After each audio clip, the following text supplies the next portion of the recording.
Hello class, this is doctor Shilpa Naga, Jyotirvidyapeeth women's university, बाल रोग विभाग, class 3rd year. This is the session 2.17। इस session में हम टिटेनस को कंप्लीट करने वाले हैं। टिटेनस के बारे में डिस्कस करेंगे। लास्ट वीडियो में हमने देखा था हाइड्रोफोबिया और टिटेनस दोनों को ही हमने कोरिलेट किया था शवग्रह के साइन सिम्टम से। हाइड्रोफोबिया में जो शवग्रह के कुछ साइन सिम्टम मैच कर रहे थे, अब कुछ जो साइन सिम्टम है शवग्रह के वो मैच करते हैं हमारे टिटेनस से, जैसे बहिरायाम की कंडीशन है ये वाला। तो हम आगे डिस्कस करने वाले हैं टिटेनस। तो पढ़ाई स्टार्ट करते हैं। ओके, तो स्टार्टिंग करते हैं। What is the tetanus? Tetanus क्या है?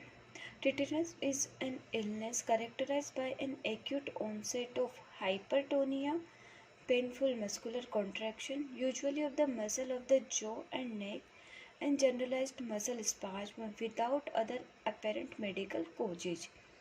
Then tetanus का मतलब ये है कि tetany mean increase muscular tone, that is the hypertonia.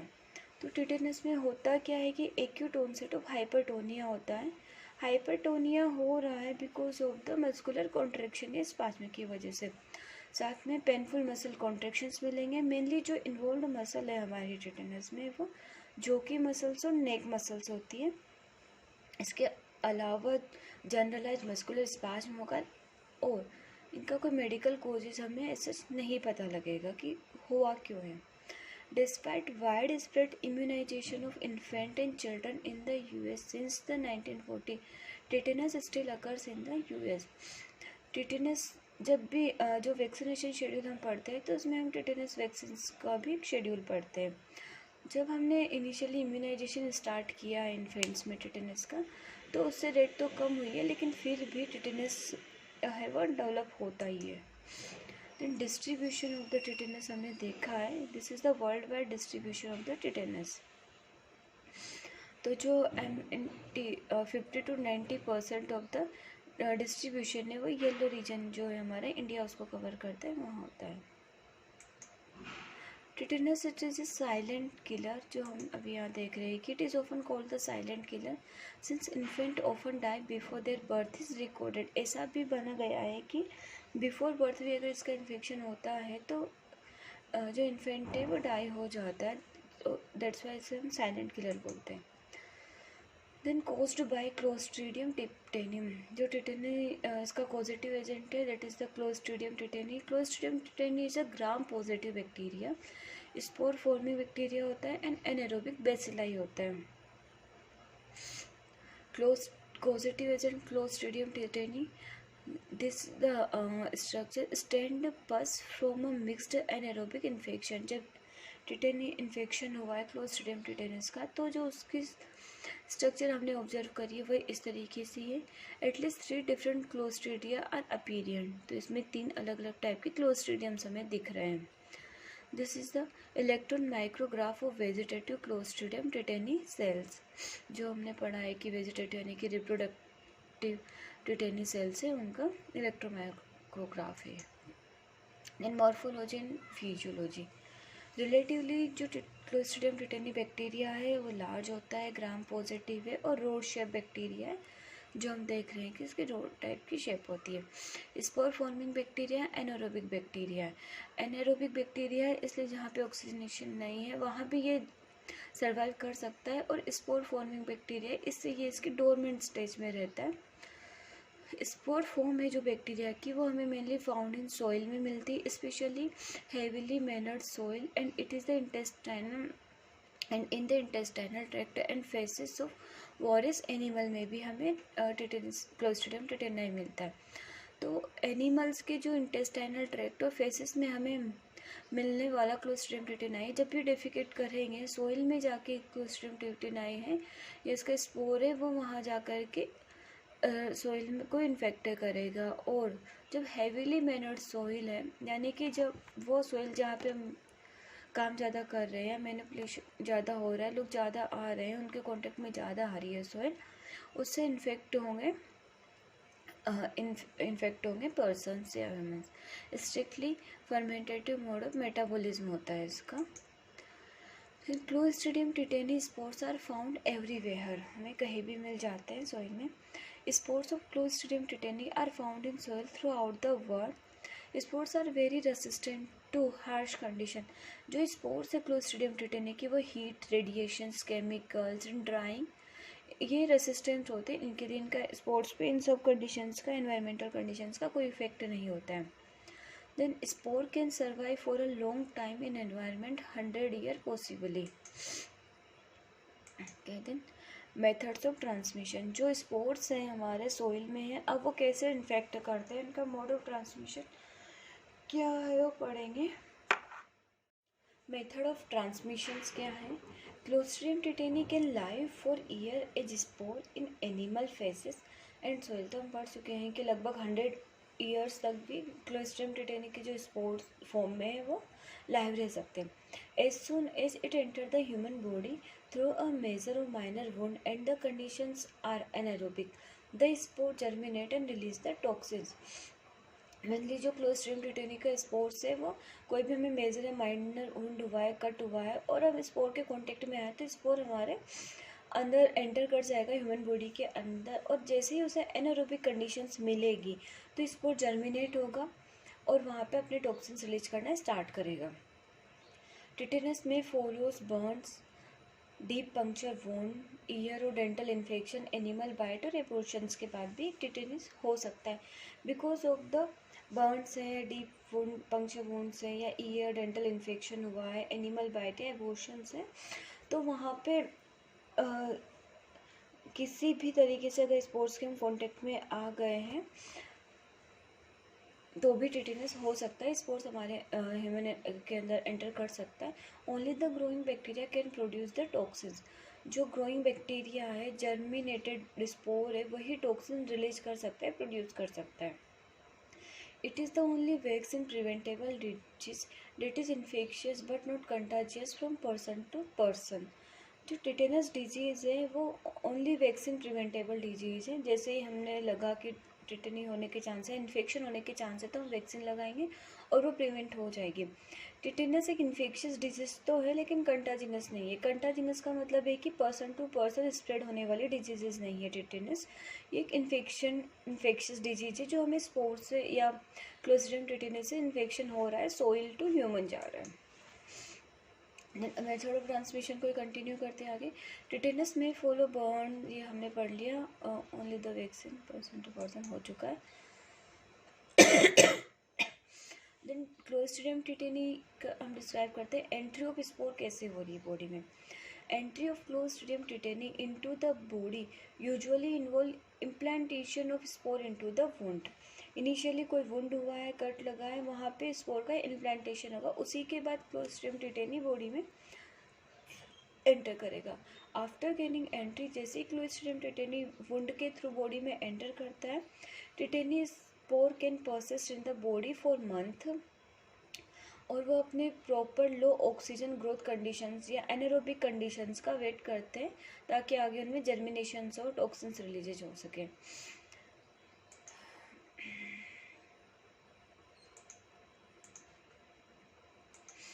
हम इस फिक पे देख रहे हैं कि जैसे यहाँ कोई वुंड हुआ है, टिटेन स्पोर एंटर किया है और वहाँ पे उसने जैसे फेवरेबल कंडीशंस मिली है, टिटेन स्पोर जर्मिनेशन स्टार्ट हो चुका है और जो टॉक्सिन रिलीज हो रहा है वो असेंड अप हो रहा है, बॉडी में स्प्रेड हो रहा है.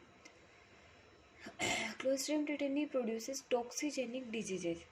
Then Clostridium tetani spore enter the body. They are again in an oxygen free environment where they can germinate. Okay, anaerobic environment मिला है उनको ताकि वो जर्मिनेट हो सके वहाँ पे. Spore usually enter the body through puncture, cut, animal bytes या फिर एनी अदर सोर्सेज भी हो सकती है.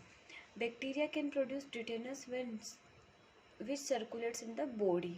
ऑलराइट, जो भी बैक्टीरिया है, टॉक्सिन्स है, वो बॉडी में सर्कुलेट करते हैं, वही टॉक्सिन प्रोड्यूस करेंगे, जिससे आगे टिटेनस होगा. One of the toxin block nerve impulses that allow muscles to relax. जो भी बैक्टीरियल टॉक्सिन्स रिलीज होते हैं उनमें से कुछ टॉक्सिन्स ऐसे होते हैं जो नर्व इम्पल्सेस है, स्टिमुलेशंस है, कंडक्शन है, उसको ब्लॉक करने वाला है, नर्व कंडक्शन को, और जिस that allowed muscle to relax, जिससे मसल्स रिलैक्स होती है. दिस होने वाली होती है, लेकिन जब नर्व कंडक्शन ब्लॉक हो जाएगा तो मसल रिलैक्स नहीं हो पाएगी और कॉन्ट्रैक्ट कंडीशन में ही रह जाएगी। दैट्स मस्कुलर स्पाज्म में मसल कॉन्ट्रैक्शंस मिलेंगे। This toxin is responsible for causing generalised tetanus, यानी कि generalise muscular spasm. The most common form of the disease है जनरलाइज टिटेनस।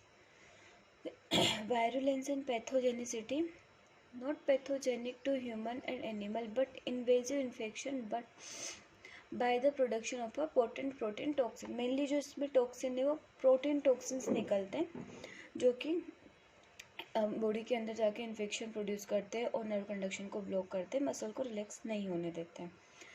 टिटेनस टॉक्सिन बोलते हैं उसे, या टिटेनस पासमिन बोलते हैं। सेकेंड एक्जोटॉक्सिन से प्रोड्यूस होता है, produced in is tetanolysin function, इसका हमें नहीं पता, लेकिन जो टिटेनस स्पाज्म या टिटेनस टॉक्सिन है मेनली इसकी वजह से ही हमारे मस्कुलर स्पाज्म होते हैं और कंडक्शन ब्लॉक होता है। Toxins and clostridium tetani.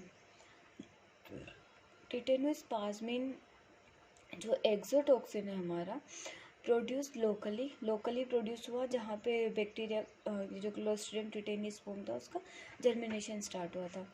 Then जो टॉक्सिन से टिटेनस पासमिन वो ब्लड स्ट्रीम में रिलीज होना स्टार्ट होते हैं।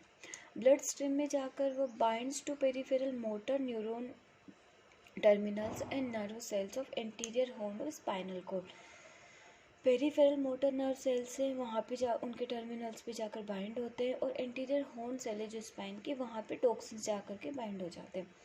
The toxin after entering axon, उसके बाद टर्मिनल्स जो हमारे डेंड्रोइड्स हैं उनके बाद ट्रेवल करता हुआ टॉक्सिन एक्सोन तक एंटर करता है, वहाँ से ट्रांसपोर्ट होता है तो nerve cell body in the brain stem. Brain stem में जो नर्व सेल बॉडी है वहाँ तक पहुँचेगा, स्पाइनल कॉर्ड के नर्व सेल बॉडी तक। देन इसको हम रेट्रोग्रेड इंट्रान्यूरल ट्रांसपोर्ट बोलते हैं। रेट्रोग्रेड क्यों हुआ? पेरीफेरल नर्व से सेंट्रल नर्वस सिस्टम की तरफ जा रहा है।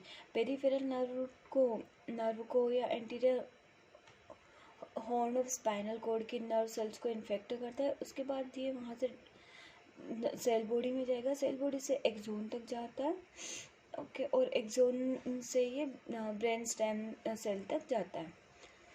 सर इंट्रान्यूरल ट्रांसपोर्ट बोलते हैं। Toxin migrates across synapses, synapses के अक्रॉस माइग्रेट होता है टॉक्सिन है, प्री सिनेप्टिक टर्मिनल्स तक जाएगा, ब्लॉक करेगा रिलीज ऑफ ग्लाइसिन एंड गाबा को एंड फ्रॉम वेसाइकल से।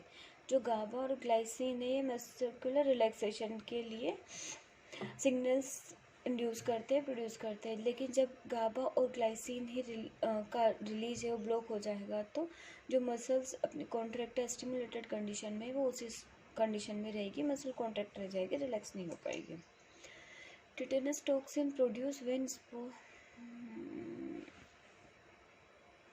Tetanus toxin is produce in vitro in amount up to 5 to 10% of the bacteria wait.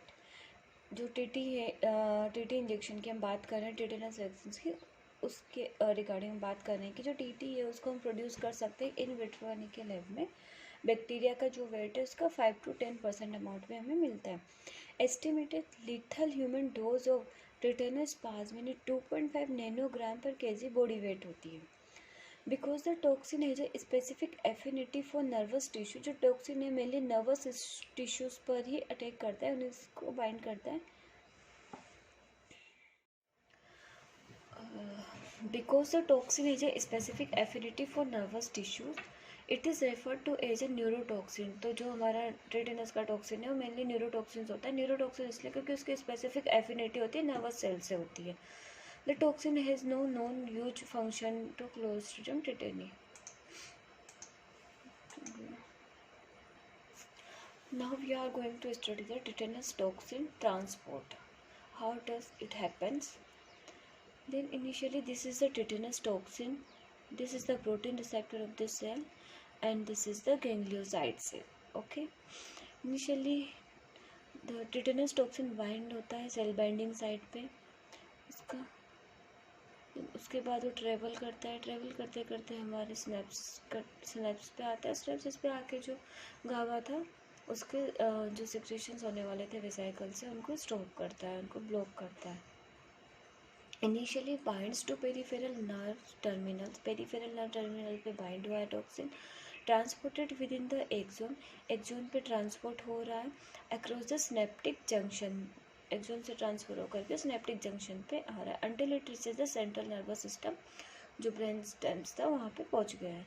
Become rapidly fix to ganglioside पे fix होता है and the presynaptic inhibitory motor nerve endings पे, then taken up into the axon by endocyte cells के थ्रू वो अंदर ले लिया जाता है।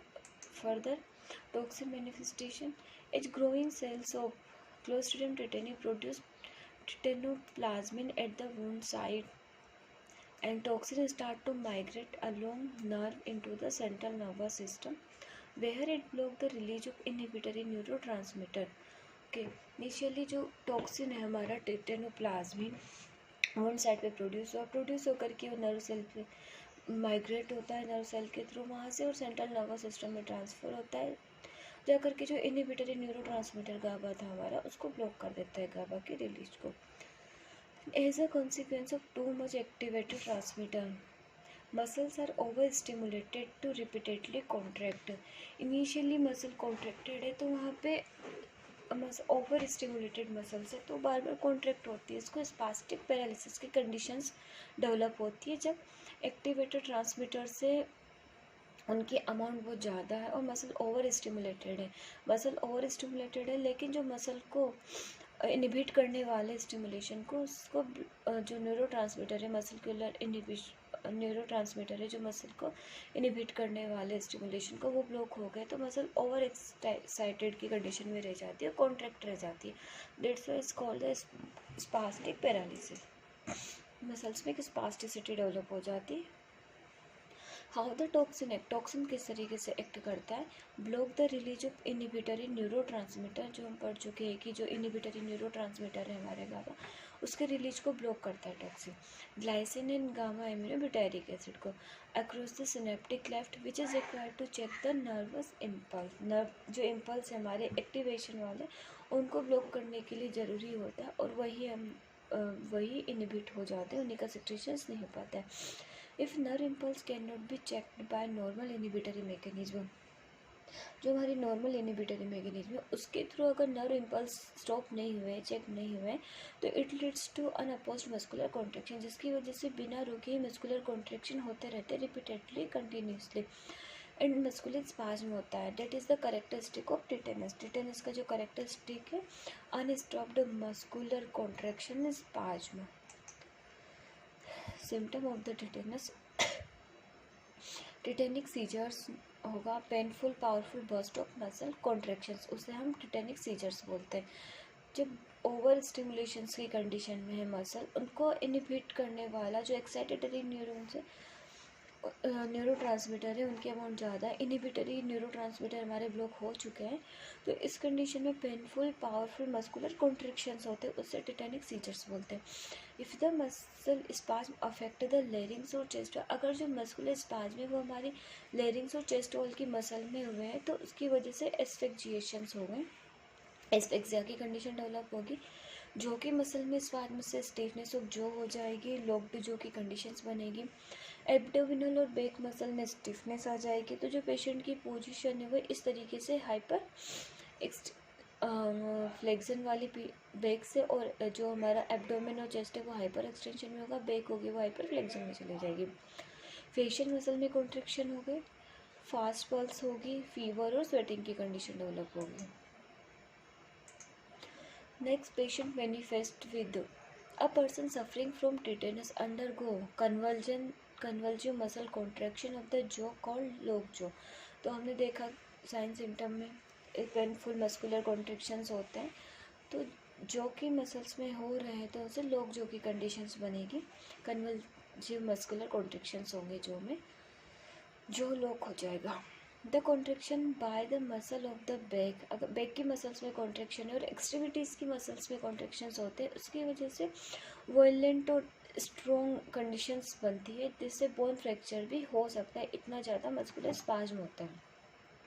Affected individual is conscious through out the illness, जो कंप्लीट इलनेस प्रोसेस है, साइन सिम्टम वाली प्रोसेस है, तो जो पेशेंट है हमेशा कॉन्शियस रहेगा but can not stop this contraction, लेकिन वॉलेंटरी कॉन्ट्रैक्शन को स्टॉप नहीं कर पाएगा। डिसमिस की कंडीशंस बनेगी। आगे हम देख रहे हैं जो पेशेंट है ओपेसिडोनस की कंडीशन में है, the back muscles are more powerful thus creating the arch backward, जो बैकवर्ड आर्क फॉर्मेशन हो रहा है इसे ओपेसिडोनस बहिर्वायु की कंडीशन बोलते हैं। और this is the baby has neonatal tetanus, अगर बच्चे में टिटेनस हो रहा है तो न्यूनेटल टिटेनस होगा with complete rigidity, full rigid baby हो जाएगा। टाइप ऑफ टिटेनस देखते हैं। टिटेनस के टाइप में लोकल, सिफिलिटिक हो सकता है, जनरलाइज और न्यूनेटल टिटेनस होता है। टिटेनस का जो इंक्यूबेशन पीरियड है 3 to 21 डेज, ओवरेज 8 डेज में डेवलप होता है। अनकॉमन टाइप है टिटेनस के local tetanus, syphilitic tetanus, generalize tetanus, neonatal tetanus. Then method of diagnosis of tetanus क्या है पढ़ेंगे। Based on the patients account and physical finding that are characteristic to the disease, जो भी sign symptom हमें मिल रहे हैं वो डिजीज को शो करने वाले हैं, उससे भी डायग्नोसिस कर सकते हैं। This is the tetanus. Diagnostic studies है इतनी कोई स्पेसिफिक नहीं है, लेकिन कल्चर करवाएंगे वोंड साइट का और वो नेगेटिव होगी Clostridium tetani 2/3 of the time के लिए। सो दैट्स वाई जो डायग्नोस्टिक स्टडीज़ है उनकी कोई ज़्यादा इंपॉर्टेंस नहीं है। When the culture is positive it confirm the diagnosis of the tetanus. Reaction with characterization of the Clostridium tetani. Diagnosis of the tetanus, test that may be perform include the following, क्या क्या test करवा सकते हैं। Culture करवा सकते हैं wound site का, tetanus antibody test करवाते हैं।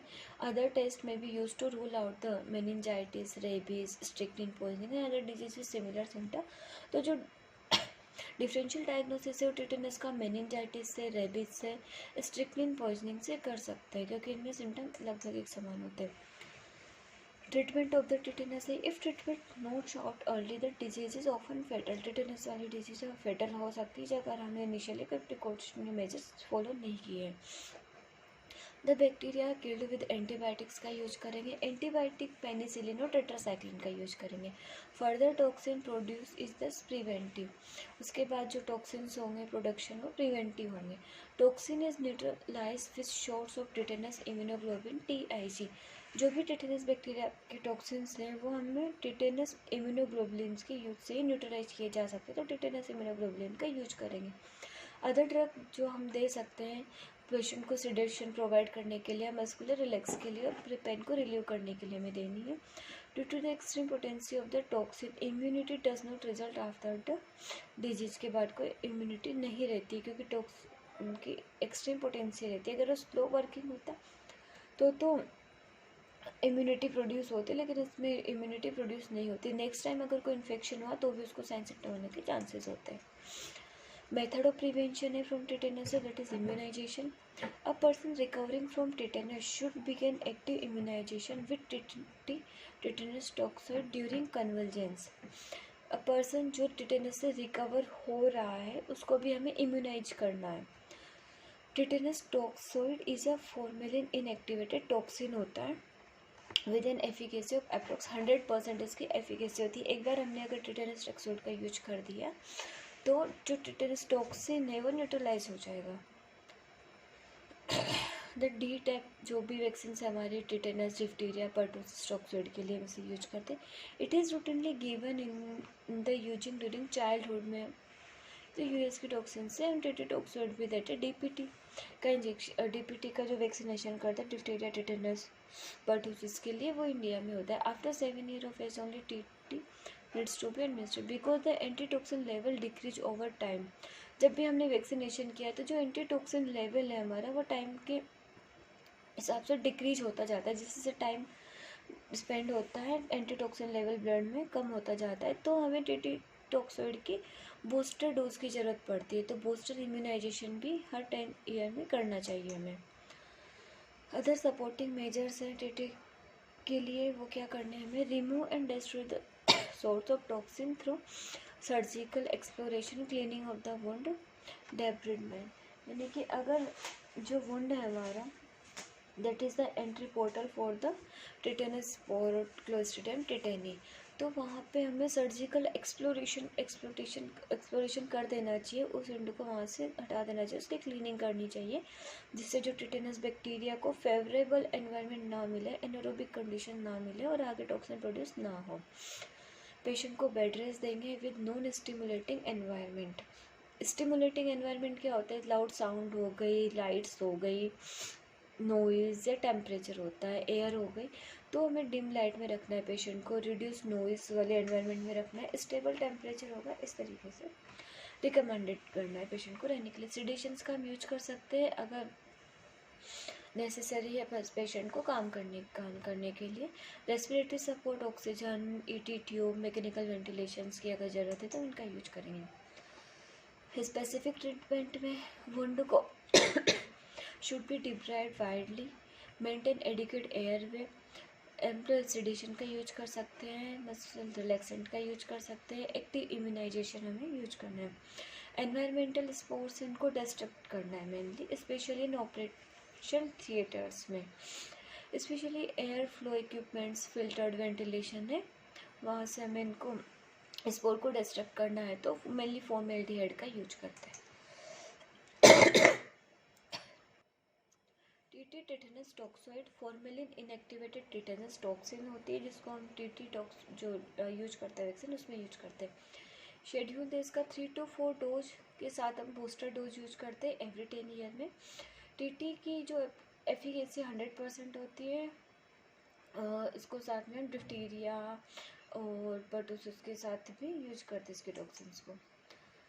Schedule for the primary vaccination of TT, primary first 2 month में, सेकेंड डोज 4 मंथ या 4 week, 6 month, 4 week and 15 to 18 month में यूज करते हैं। Active passive immunization for the tetanus in non immunized person में हम इसको यूज करते हैं पैसिव इम्यूनाइजेशन को। 1500 international unit of ATS serum है, एंटी टिटनेस सीरम है उसका, या फिर 250 से 500 unit of human immunoglobulin in 1 arm में यूज करेंगे इसकी डोज, या फिर 0.5 ml of adsorb tetanus toxoid को यूज करते हैं अदर आर्म या ग्लूटियल रीजन में। देन फर्स्ट डोज लगाने के बाद 6 week later 0.5 ml TT use करते हैं। Then 1 year later 0.5 ml of tetanus toxoid use करते हैं इसके एक्टिव और पैसिव इम्यूनाइजेशन में। चिल्ड्रन हु रिसीव DT, जिसको डिप्टीरिया टिटनेस के डोज लगी है, needed to complete the series depend on the child age at the first dose. तो फर्स्ट डोज हम दे रहे हैं लेस देन 12 मंथ में of age and 4 dose are recommended. तो लेस देन 12 मंथ हमें फर्स्ट डोज देंगे, उसके बाद हमें उसकी 4 डोज कंप्लीट करनी होती है। अगर फर्स्ट डोज हमने उसे 12 महीने से या 1 साल से पहले दी तो थर्ड डोज हम उसकी कंप्लीट द प्राइमरी सीरीज, जो हमने प्राइमरी सीरीज में देखा है कंप्लीशन के लिए, दिस इज इस तरीके से हमें डोज कंप्लीट करनी है।